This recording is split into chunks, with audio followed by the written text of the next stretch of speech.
It's time to feel what you've been bottling up. Life in rural America isn't easy.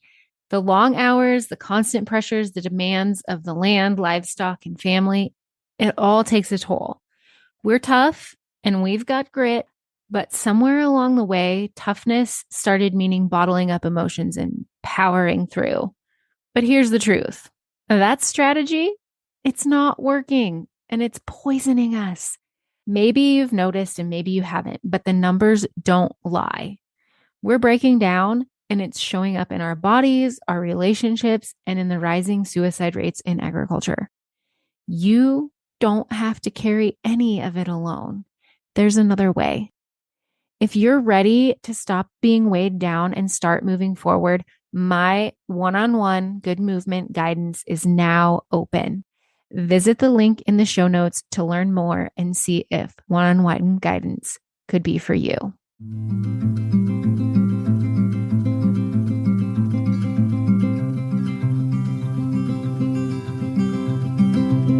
I'll carry you, you carry me, we'll help each other through it. Come on and see, good movement draws good movement. Welcome to Good Movement Draws Good Movement, the podcast where farmers, ranchers, and rural folks can grow relationally through awareness, understanding, and effective communication. Hey, it's T. I'm your host, and I, along with my guests, will be covering topics related to drawing good movement. Things like self and social awareness, brain science, positive psychology, extending grace, and so much more. We'll share tools that can help you understand why you are the way you are, why others are the way they are, and how you can use that to step out of self-told lies with grace and compassion to draw good movement in conversations, relationships, and life in rural America. Let's go draw good movement.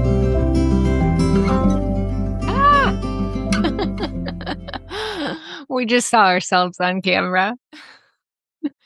And by ourselves, I mean, welcome back to the Good Movement Draws Good Movement podcast. Tom is with us today. You gonna shut that camera off? I wasn't going to. You should. That's Okay. weird. Okay. Oh, yep. Accidentally turned it back on. What are we talking about today? I don't even remember. That's why I wanted you to keep that cheat sheet up. Normally we don't do outlines for mine and Tom's episodes, but we were drawing a blank, so we phoned ChatGPT for an idea, and it came up with some decent ones. So we're going to talk about expectations today. What did we say about expectations before we started recording? You can't remember? No. If you're going to have an expectation, you better speak it. Oh, yeah. Yeah. Yep. Why? Because not everybody thinks the same way. Not everybody thinks the same way.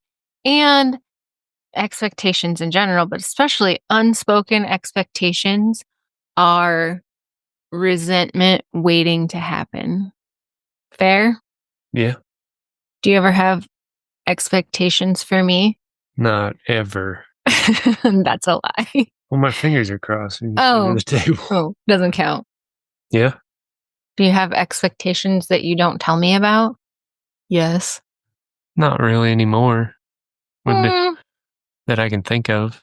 Well, clearly you can think of some, so let's hear it. Yeah. Actually, it might have been last fall. We had calves on the Kirkpatrick meadow, and it was after we weaned, and you were wanting to do one thing, but didn't tell me that. You just figured I'd know, and I didn't know, and I passively aggressively threw a fit, and you said, "Are you mad?" And I said, "Yes, I am." And you said, "Why?" And I said, "Because I don't think like you." I'm so glad you forget these things. Yeah. I'm a great secret keeper. But actually, that situation led to a really great conversation about how you do things in the moment, and I need a little time to process what's happening. And since then, been way more better. Good. I know that's poor grammar. Good. See how much you've learned? Yeah. Yeah, you're doing better. Yeah. I don't know if I've ever had Well, I'm sure I've had expectations of you that I haven't spoken, but I can't think of any right off the top of my head either. Usually because I'm such a fast thinker, I just do it all and then it's done. Yeah. I mean, I do expect you to change the toilet paper, and sometimes you don't. But like, that's not a huge deal, so I don't make When was the last a time big deal about it. I didn't? Like, you know for sure without a doubt I didn't. It hasn't actually been that long ago. I think it was actually when we all had the stomach flu. I don't get a buy on that? No, you're the one using it all. You want to change it. Was screaming out of both sides. I wasn't thinking straight. Clearly. Okay, so besides me, have you ever worked with somebody that you had expectations of that you maybe didn't speak? I mean, I have expectations, but I don't know if the standard's quite as high. For other people Yeah. as compared with me?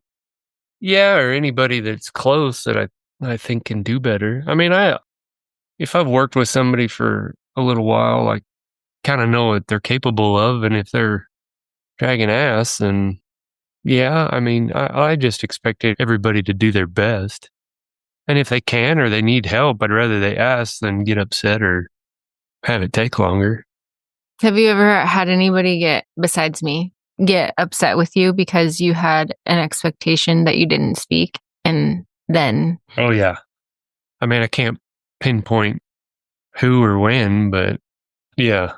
you've experienced that? Oh, yeah. What'd you take away from it? Things that I can't say on in the air. What do you mean? You didn't learn any lessons that were like little golden nuggets? Well, I learned what I was. Oh, but what did you do differently after that, if anything? Well, he left. But I don't know. I try not to expect a hell of a lot out of people. I just expect everybody to do their part. Can I tell you what I've observed over the years with you and your expectations? Yeah.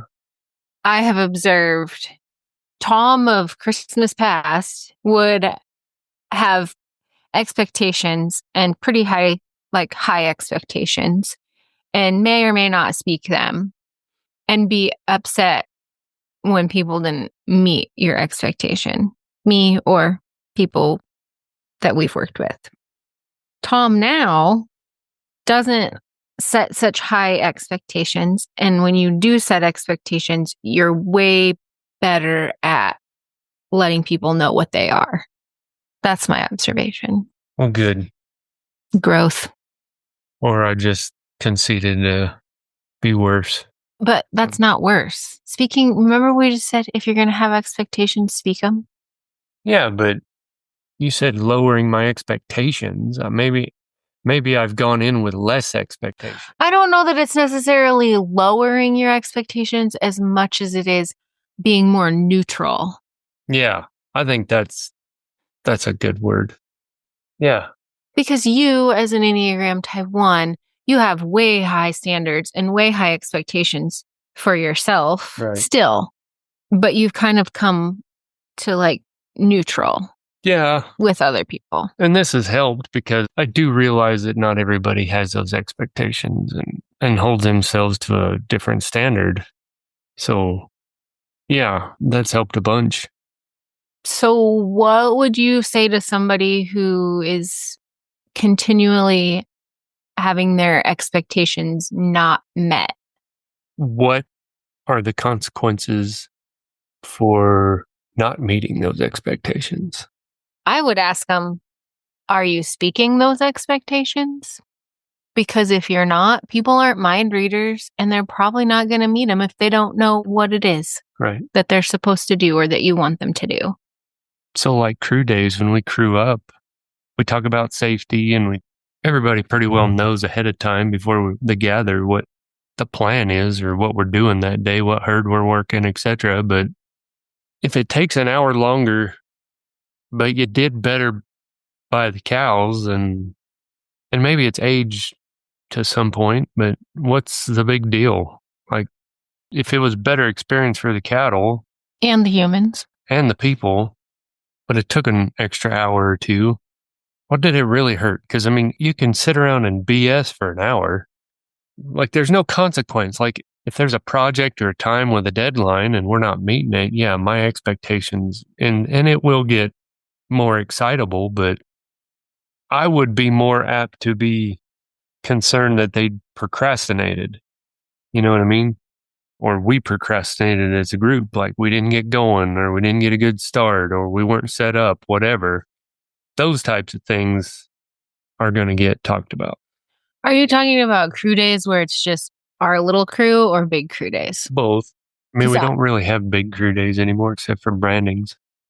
And those are, oof. Because I would say that our little crew, the four of us adults that Yeah. work together mostly, I would say that the expectations aren't necessarily spoken on days that we all work together, but we've worked together for so long and we work together so well that we don't necessarily need to speak them in that moment. Whereas on a bigger crew day, when it's not just the four of us that work together a lot, it's maybe more important, not maybe, it is more important to speak the expectations if you have them.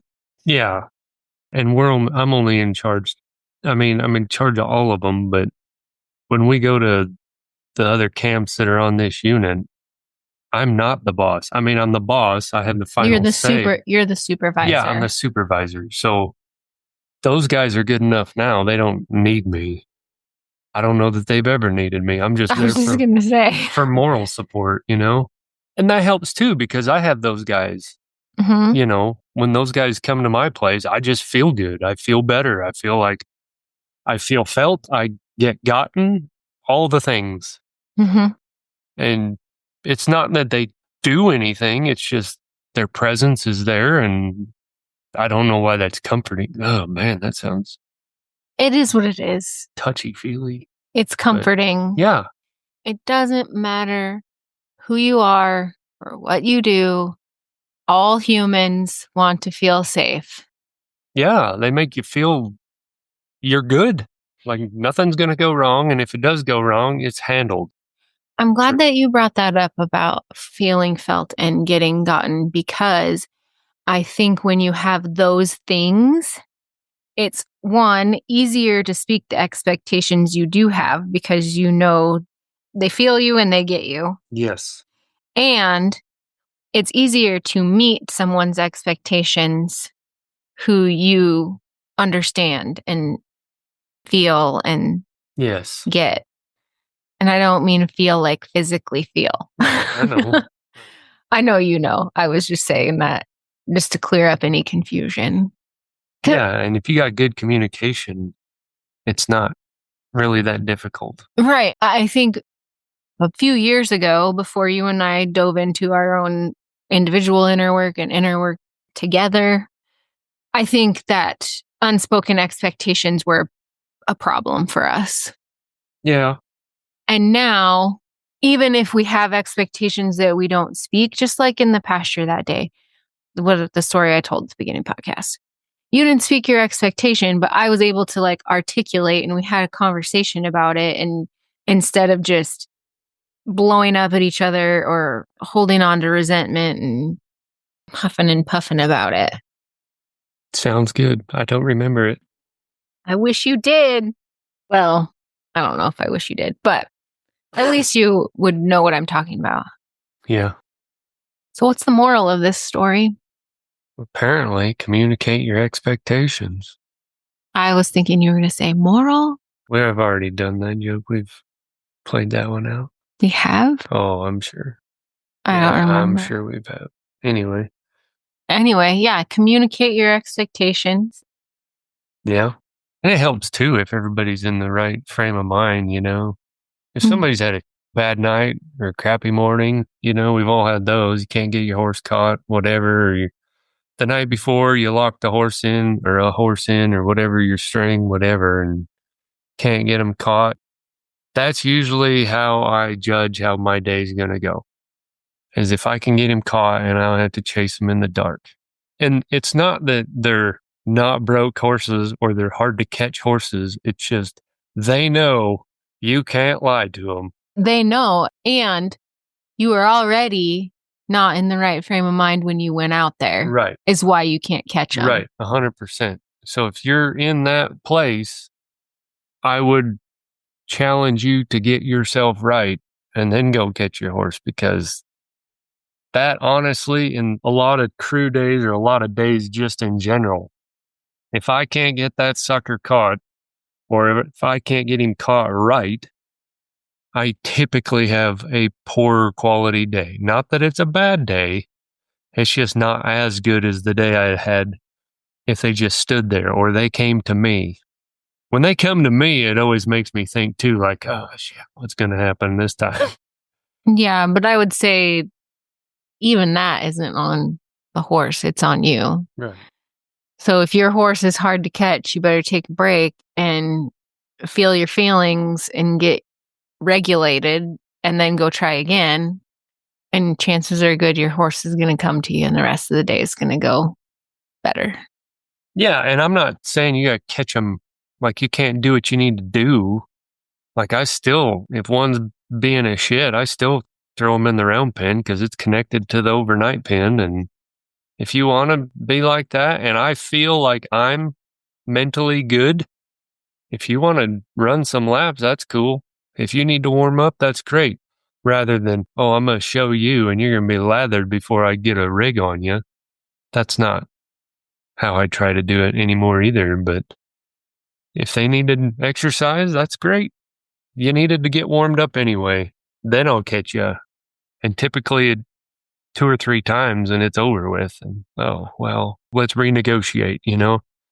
And if you can do that with your horse, and then you go to the pens, you go to gather, you do that with the dogs, whatever, it honestly makes your day go a hell of a lot better.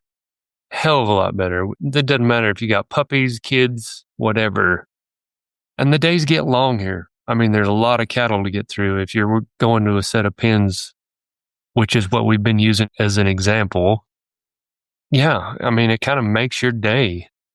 But if you wake up wrong and you're not right, then you're going to have a whole lot of unspoken expectations. Yeah, and you get a whole lot of poor production or less motivated guys. And who wants to be around that? Who wants to be around the person in the pens that is hard to get along with? Every place has one. And it just depends on Every place has one. Every place has a bottom end. Doesn't matter. Doesn't matter how good you are. Every place will have a bottom end. It's like, ugh, I don't want to go over there. Like, he's in a bad mood. I already feel it, right? Okay, so what do you need to do to help that person out? That's where I'm at now in my work.